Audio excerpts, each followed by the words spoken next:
فرمایا کل نفس ذائقۃ الموت، ہر جان نے موت کا ذائقہ چکھنا ہے، وَنَبْلُوكُمْ بِالشَّرِّ وَالْخَيْرِ فِتْنَةً، فرمایا ہم تمہیں آزمائیں گے بھلائی کے ذریعے بھی اور برائی کے ذریعے بھی، ہم تمہیں آزمائیں گے، وَإِلَيْنَا تُرْجَعُونَ، اور تمہیں ہماری طرف ہی لوٹ کے آنا ہے۔ پہلے کہا ہر نفس نے موت کا ذائقہ چکھنا ہے، آخر میں فرمایا کہ تم ہماری طرف ہی لوٹ کے آؤ، اور بیچ میں کیا فرمایا وَنَبْلُوكُمْ بِالشَّرِّ وَالْخَيْرِ فِتْنَةً، ہم تمہیں برائی کے ساتھ بھی آزمائیں گے، بھلائی کے ساتھ بھی آزمائیں گے، صحت دے کے بھی آزمائیں گے، بیماری دے کے بھی آزمائیں گے۔ نرا زوالی آزمائش نہیں ہوتا، عروج بھی آزمائش ہوتا ہے۔ نری بھوک کی آزمائش نہیں ہوتی، زیادہ پیسے بھی آزمائش ہوتے ہیں۔ انسان کے لیے صرف اس کا کمزور جسم ہی آزمائش نہیں ہوتا، اس کا طاقتور وجود بھی آزمائش ہوتا ہے۔ فرمایا ہم تمہیں آزمائیں گے، بس خیال رکھنا کہ وَإِلَيْنَا تُرْجَعُونَ، لوٹ کر تمہیں ہمارے پاس ہی آنا ہے۔ اور میرے نبی پاک صلی اللہ تعالیٰ علیہ وآلہ وسلم ارشاد فرماتے ہیں رب جب کسی قوم سے محبت کرتا ہے تو انہیں آزمائش میں مبتلا کر دیتا ہے۔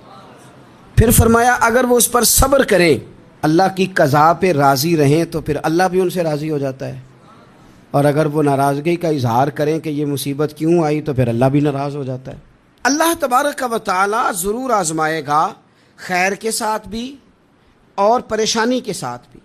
انسان پریشان اس وقت ہوتا ہے کہ جب وہ محنت کرتا ہے تو وہ کہتا ہے نتیجہ میری مرضی کا آنا چاہیے، یہ اس کا سب سے بڑا نقصان ہے۔ آپ رزلٹ کبھی اپنی مرضی کا نہ مانگیں، یہ دعویٰ ہی ٹھیک نہیں۔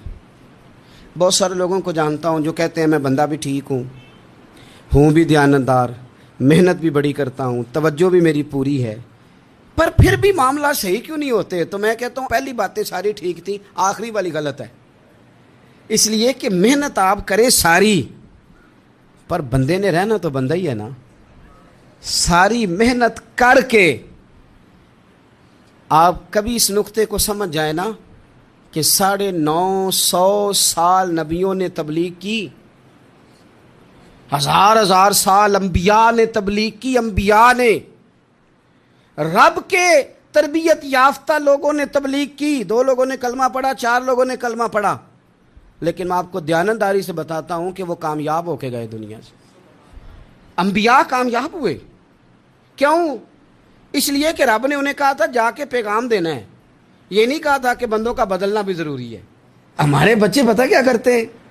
وہ فٹافٹ نہ پریشان ہو جاتے ہیں۔ نبیوں کے ذمہ تبلیغ کرنا ہے، یہ ان کا ذمہ نہیں کہ لوگ ضروری کلمہ پڑھیں۔ ہدایت تو رب کریم کے دست قدرت میں۔ انبیاء خلوص سے، للہیت سے جدوجہد کرتے رہے، لیکن انہوں نے یہ نہیں کہا کہ مالک اتنی محنت کی ہے بندے ٹھیک نہیں ہوتے، یہ نہیں کہا انہوں نے، اس لیے کہ جو ان کی ڈیوٹی تھی انہوں نے ڈیوٹی صحیح کی۔ ہم نے اپنی ڈیوٹی کرنی ہے۔ پریشان اس وقت ہوتے ہیں جب نتیجہ اپنی مرضی کا مانگتے ہیں، نتیجہ نہ اپنی مرضی کا مانگے، رزلٹ نہ اپنی مرضی کا مانگے۔ اور جناب پیر صاحب میں فلانا وظیفہ بھی پڑھتا ہوں، فلانا وظیفہ بھی پڑھتا ہوں، فلانا وظیفہ بھی پڑھتا ہوں، دل نہیں صاف ہوتا، تو میں نے کہا یہ تو اللہ نہیں کر رہا ہے۔ آپ ڈیوٹی کریں، آپ کام کریں جو آپ کے ذمے لگایا گیا ہے، اس میں وہ قضا نہ کریں آپ، باقی اللہ تعالیٰ کرم نوازی فرمائے گا۔ دیکھیں ایک بادشاہ تھا، اس کی سلطنت میں نا وہ قوم بنانا چاہتا تھا۔ ہمارے بادشاہ، ہمارے حکمران قومیں نہیں بناتے، لوگوں کو اپنے حق میں قائل کرتے ہیں۔ اس لیے کبھی بھی ہمارے ملک میں قومی سوچیں عام نہیں کی جاتی، ذاتی سوچیں عام کی جاتی ہیں، ملی باتیں نہیں کی جاتی، ذاتی باتیں کی جاتی ہیں۔ وہ چاہتا تھا کہ میری قوم بن جائے۔ اس کا ایک ہیرا سلطنت میں سے گم ہو گیا، تو اس نے اعلان کیا، اس نے کہا کہ جو بندہ ہیرا تلاش کر کے لائے گا اسے انعام دوں گا۔ ساری قوم نکل کھڑی ہوئی ہیرا تلاش کرنے پر، ادھر بھی لوگ گئے، ادھر بھی لوگ گئے، خشکیوں میں، دریاؤں میں، جہاں جہاں جس کی پہنچ تھی، جنگلوں میں، وادیوں میں، گھروں میں، بستیوں میں لوگوں نے ڈھونڈا۔ ساری قوم ایک ہیرا تلاش کر رہی ہے۔ بالآخر سب لوگ جمع ہو گئے ایک میدان میں۔ ایک بندہ اوپر چڑھا بادشاہ کے پاس، وہ اونچی جگہ پہ کھڑا تھا، اس نے کہا جناب یہ ہیرا مل گیا ہے۔ اب جب ایک کو ہیرا مل گیا تو باقیوں کے چہرے اتر گئے کہ یہ کامیاب ہوا، ہم ناکام ہوئے۔ بادشاہ چونکہ ان کی تربیت کے لیے یہ کام کر رہا تھا، اس نے کہا تمہارا کیا خیال ہے کہ اس ہیرے کے بغیر میرا گزارا نہیں تھا؟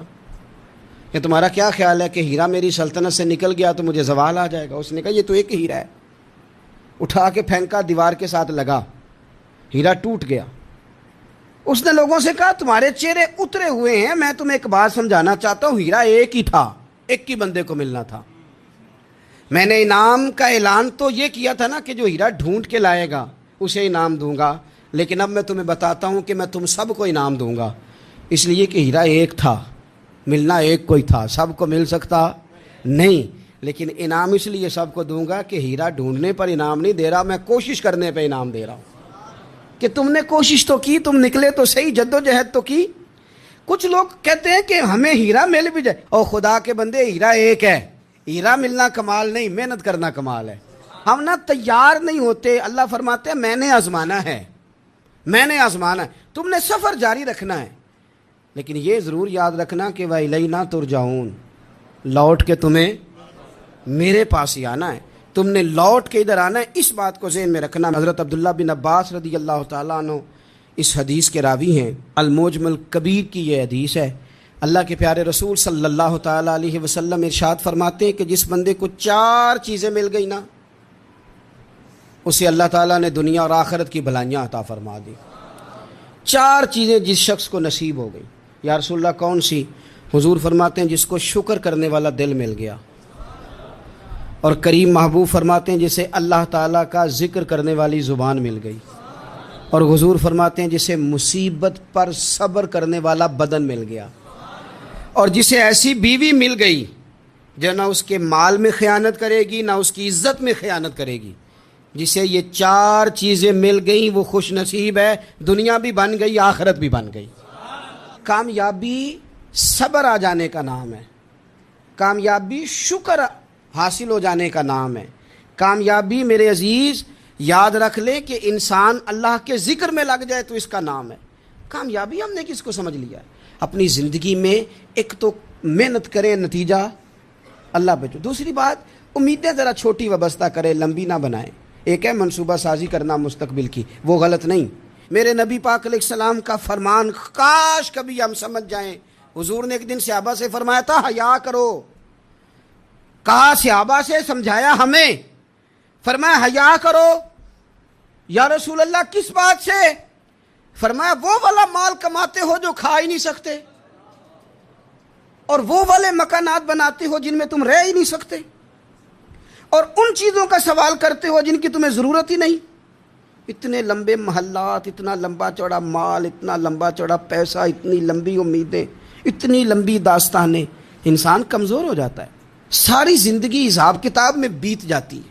دیکھیں نا حضور علیہ السلام نے فرمایا یہ جو غریب لوگ ہیں نا، یہ مالداروں سے 50,000 سال پہلے جنت میں داخل ہو جائیں گے۔ کیوں؟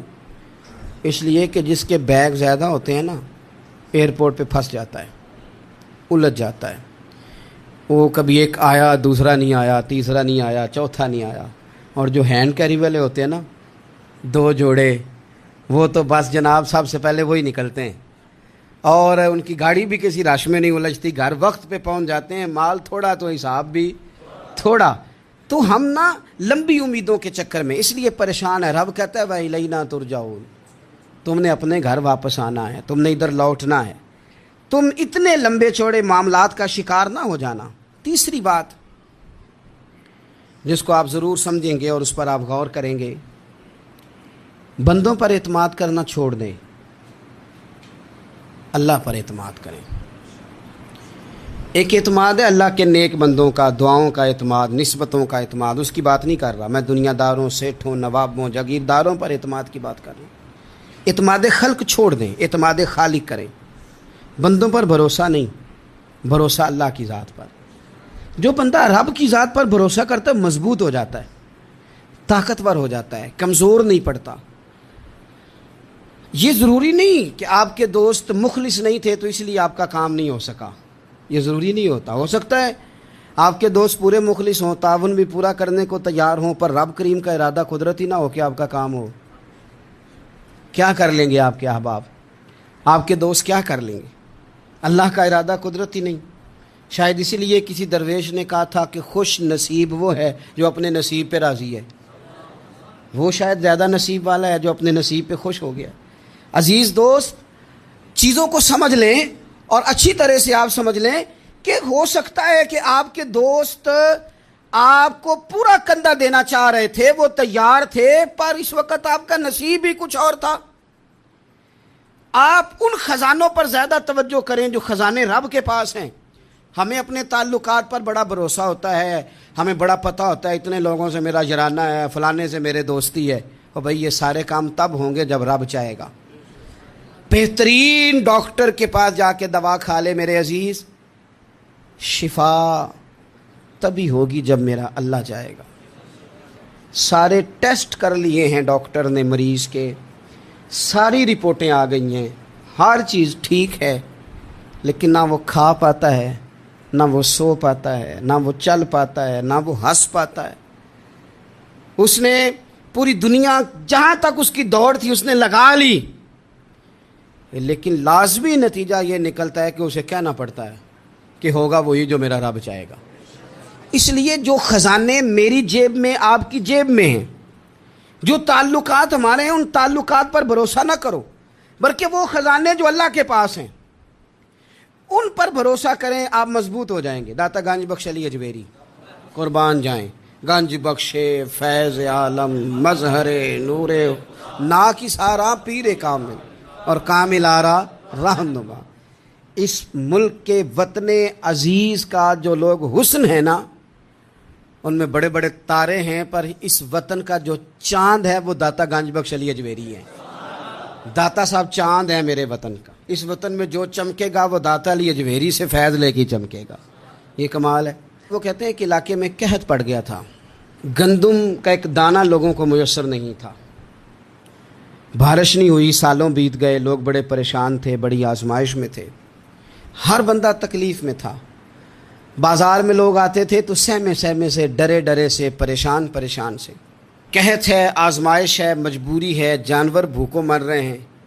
اللہ تبارک و تعالیٰ کی طرف سے لوگوں پر ایک آزمائش ہے، لوگ صبر کر رہے ہیں۔ کہتے ایک غلام بازار آیا تھالا لے کے کچھ خریدنے، آیا بھی تو اٹکیلیاں کرتا، اور چیزیں خریدی تو ہنستے ہوئے، اور جانے لگا تو مسکراتے ہوئے۔ پریشانیوں میں، دکھوں میں کو بندہ اگر اس طرح ہنسے تو بعضوں کا طبیعت چڑ جاتی ہے کہ یار ہم پریشان ہیں، تجھے کس بات کی خوشیاں چڑھی ہوئی ہیں۔ کہتے ہیں لوگوں نے بازو تھام کے غصے سے کہا تو اتنا خوش کیوں ہے جب سارا شہر پریشان ہے، سارا ملک آزمائش میں ہے، تو اتنا کیوں ہنس رہا ہے؟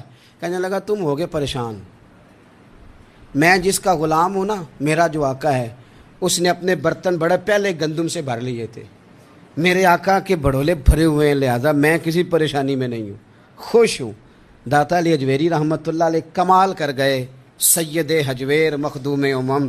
داتا صاحب فرماتے ہیں اگر تیرا اور میرا رب کے خزانوں پر اتنا بھی یقین ہو جائے نا جتنا اس غلام کا اپنے آقا کے خزانے پہ ہے، تو پھر ہم ہر وقت رو کے نہ دکھائیں، پھر ہر وقت ہم غربتوں کے رونے نہ روئیں، پھر ہر وقت ہم یہ مایوسیوں کی کہانیاں نہ سنائیں۔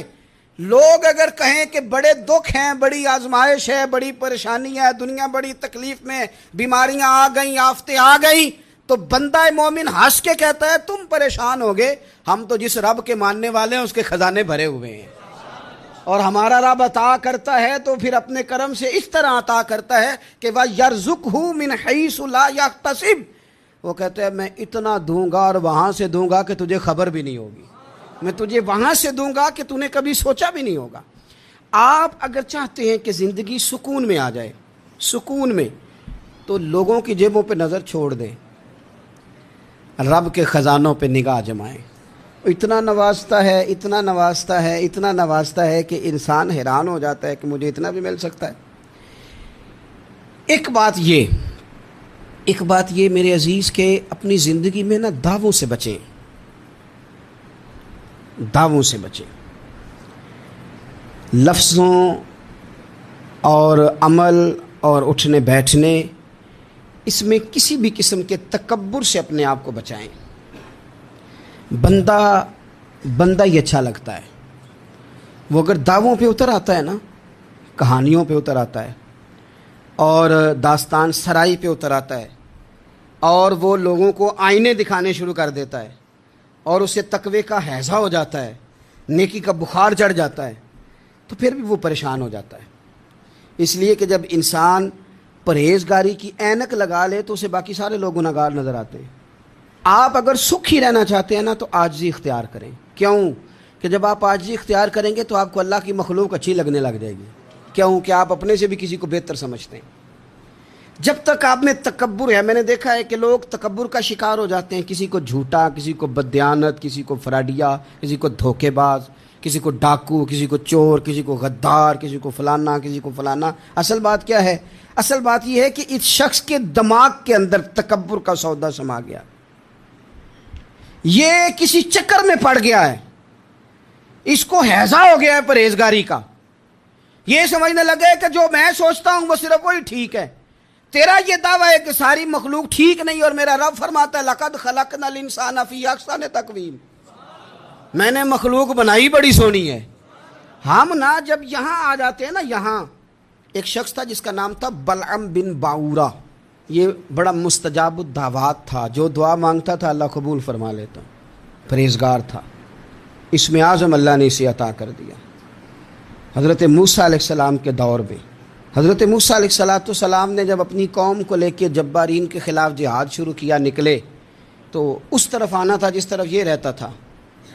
لوگ سارے اکٹھے ہو کے اس کے پاس آئے، آ کے کہنے لگے حضرت موسیٰ علیہ السلام آ رہے ہیں اپنی قوم کو لے کے حملہ کرنے کے لیے، تو دعا کر دے، معاذ اللہ نبی کے خلاف دعا کر دے، تو بد دعا کر دے تاکہ وہ آ نہ سکیں، تیری دعائیں قبول ہوتی ہیں۔ پہلے تو کہنے لگا کہ کتنے بدبخت ہو، مجھے نبی کے خلاف بات کرنے اور دعا کرنے کا کہہ رہے ہو، معاذ اللہ، بدبخت ہو، دوڑ جاؤ۔ لیکن اللہ سے یہ توفیق مانگے کہ وہ انسان کا شعور سلامت رکھے، شعور سلام۔ حضرت سلطان باؤ رحمۃ اللہ علیہ نے اپنے دور میں کہا تھا کہ ایمان سلامت ہر کوئی مانگتا ہے، عشق سلامت کوئی، وہ تو انہوں نے کہا تھا نا۔ اور آج کیا حال ہے کہ مال سلامت ہر کوئی مانگتا ہے، تو ایمان سلامت کوئی۔ اب کہاں ایمان سے، اب تو مال سلامت مانگتے ہیں الا ماشاء اللہ۔ تو انہوں نے کہا تھا کہ ہمارے دور میں سارے ایمان کی سلامتی مانگتے ہیں اور میں عشق کی مانگتا ہوں۔ اور میں لوگوں کو کیا کہوں، میں تو یہی کہہ سکتا ہوں حضرت سلطان صاحب سے معافی لے کے کہ حضور ہنتے مال سلامت ہر کوئی منگدا ہے، تھے ایمان سلامت کوئی۔ اب تو یہ حال ہو گیا۔ او بلعم بن باورہ غلط فہمی ہو گئی، پہلے تو لوگوں کو اس نے ڈانٹ دیا، لیکن جب لوگ دوبارہ آئے نا تو تحفے طائف لے کے آئے، لالچ میں آ گیا، پاگل ہو گیا، بیوقوف ہو گیا۔ ہرس ہوس یہ کہیں کا نہیں چھوڑتا انسان کو۔ لوگ نیک لوگوں سے بھی دینداری کا رشتہ نہیں بناتے، دنیا داری کا بنا لیتے۔ وہاں سے بھی مال ڈھونڈتے ہیں جہاں آ کے انہیں دنیا بھول جانی چاہیے تھی۔ مال آیا، دولت لے کے آئے لوگ، انہوں نے تحفے طائف دیے، تو کہنے لگا ٹھیک ہے، پہلے ڈانٹ رہا تھا کہ نبی کے خلاف میں بد دعا کروں، اور اب تیار ہو گیا معاذ اللہ۔ گدھے پہ بیٹھ کے یا گدی پہ بیٹھ کے جا رہا ہے کہ پہاڑ پہ چڑھ کے حضرت موسیٰ علیہ السلام اور ان کی قوم کے خلاف معاذ اللہ بد دعا کرتا ہوں۔ تو رستے میں جاتے ہوئے نا گدی نے منہ پھیر کے کہا کہ باز آ جا۔ گدی کہنے لگی تو مجھے آگے بھیجتا ہے، فرشتے مجھے پیچھے بھیج، باز آ جا۔ بڑے لوگ کانوں میں اذانیں پڑھتے ہیں کہ سیانا ہو جا، سیانا ہو جا، لیکن جب کسی پر بدبختی غالب آتی ہے تو پھر وہ سمجھدار ہونے کو تیار نہیں۔ اللہ تعالیٰ اپنی خفیہ تدبیر سے ہمیں محفوظ فرمائے۔ اللہ تعالیٰ ہمارے حق میں جب بھی فیصلہ کرے تو رحمت والا کرے، کرم والا کرے، آسانی والا کرے۔ چڑھ گیا پہاڑ پہ، اور پہاڑ پہ چڑھ کے جب اس نے ہاتھ اٹھائے، وہ لوگ جو بد دعا کرانے والے تھے وہ ساتھ ہی تھے، تو اپنے منہ سے لفظ نکالتا ہے حضرت موسیٰ کے خلاف معاذ اللہ، لیکن وہ لفظ اپنی قوم کے خلاف نکلتے ہیں۔ وہ ان کے خلاف بد دعا کرنے چلا تھا، تو چونکہ ہر چیز اللہ کے دستے قدرت میں ہے نا، تو زبان سے نکالتا کچھ ہے، نکلتا کچھ اور ہے۔ پھر وہ وقت بھی آیا کہ زبان لٹک گئی، سینے پہ آ گئی، عذاب آ گیا اللہ کا، تباہ ہو گیا اپنی قوم سمیت۔ اپنی زندگی میں یاد رکھ لے اچھی طرح، ہرس، ہوس، تکبر، غرور، وہ کسی چیز کا بھی ہو، وہ انسان کو لے ڈوبتا ہے۔ اگر آپ زمین پہ کھڑے رہ کے لوگوں کو دیکھیں گے تو کچھ لوگ اگر آپ کو اپنے برابر نظر آئیں گے نا قد میں، تو کچھ انشاءاللہ بڑے بھی نظر آئیں گے۔ ہم نے لسٹیں بنا لی ہیں کہ کون کون کتنا غلط ہے، ہم نے ہر ایک کے بارے میں 2-4 باتیں یاد کر لی ہیں، فلانا اتنا خراب ہے، فلانا اتنا، اور فلانا اتنا۔ اس کا نقصان یہ ہوا ہے کہ اللہ کی خوبصورت مخلوق خوبصورت رنگوں میں ہم نے حالات خراب کر لیے ہیں۔ اگر ہم چاہتے ہیں کہ ہمارا دل سکون میں آئے، قرار میں آئے، تو زندگی عاجزی والی، انکساری والی، اللہ تبارک و تعالیٰ کی بات۔ میں اکثر کہتا ہوں کہ نبی پاک صلی اللہ تعالیٰ علیہ وآلہ وسلم نے کتنی شانیں بیان کی، حضرت عمر فاروق، کتنی عظمتیں حضور نے ان کی بیان کی۔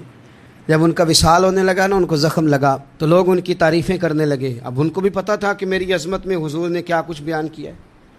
لوگ ان کی تعریف کرنے لگے، امیر المومنین آپ کو یہ کمال حاصل ہے۔ تو حضرت عمر فرمانے لگے دعا کرو بس میری نیکی اور بدیاں برابر برابر ہو جائیں، نیکیاں اور بدیاں برابر ہو جائیں۔ میں کسی درجے کا خواہش مند نہیں، بس یہ چاہتا ہوں کہ یہ عاجزی کا حسن دیکھیں، انکساری کا یہ درجہ دیکھیں۔ فرماتے ہیں بس یار معافی دے دے نا، وہ معاف کر دے، پھر تو بات بن گئی۔ میں جلسوں پہ، اجتماعات پہ جاتا ہوں تو ایک رواج بن گیا ہے، لوگ بڑی بڑی قطاروں میں پھول لے کے کھڑے ہو جاتے ہیں اور گاڑیوں میں پھینکتے ہیں۔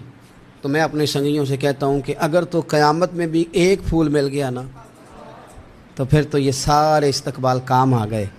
اور اگر وہاں کھڑا کر لیا گیا نا، صحیح حدیث میں حضور نے فرمایا ہے کہ کچھ سوالوں کے لیے بندے کو محشر کے میدان میں کھڑا کر لیا جائے گا۔ ان سوالوں میں سے ایک سوال یہ بھی ہوگا کہ بتا اپنے علم پر عمل کتنا کیا تھا۔ تو میں نے کہا اگر تو روک لیے گئے تو پھر ان پھولوں کا کیا بنے گا، پھر تو آزمائش میں آ جائیں گے۔ اللہم استرنا بسترک الجمیل استغفر اللہ ربی من کل ذنب واتوب الیہ۔ اے اللہ، جو غلطیاں یاد ہیں ان سے بھی توبہ کرتے ہیں، جو بھول گئی ہیں ان سے بھی توبہ کرتے ہیں، جو ظاہر ہے ان سے بھی توبہ کرتے ہیں، جو چھپی ہوئی ہیں تیرا اور ہمارا راز ہے ہم ان سے بھی توبہ کرتے ہیں۔ مالک، جہاں جہاں جس مقام پر جس لحاظ سے عمدن یا سہون بول کر، لہجے سے اور اشارے کنائے سے بھی کہیں کو تیری نافرمانی کر بیٹھے ہیں تو اس سے بھی تیری پناہ میں آتے ہیں۔ اپنی پناہ میں رکھیو، اپنی پناہ میں ہمیں ایمان کی موت دیجیو۔